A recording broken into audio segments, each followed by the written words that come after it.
Kapsalon staat nu met Jannie. Jannie Bosma en Sjoukje Bijker runnen al 6 jaar haar een eigen kapsalon.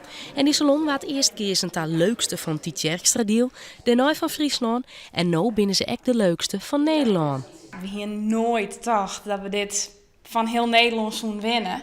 Nee. Maar ja, we moesten dus zelf juist presenteren in Utrecht. En heel spannend, zenuwachtig natuurlijk.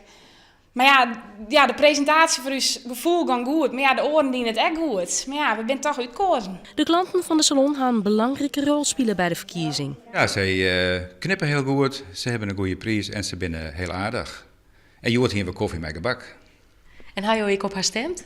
Ik heb via de computer op hun stem bekend. De jury had Style & Beauty kiezen ter leukste salon om Sjoukje en Jannie jonge ondernemers binnen en om ze enthousiast binnen over haar vak.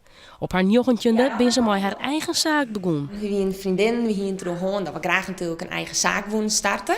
En daar hebben we de mogelijkheid tot gekregen en die hebben we met beide handen die aangepakt. En in het begin is het natuurlijk heel moeilijk, de begins met z'n beiden.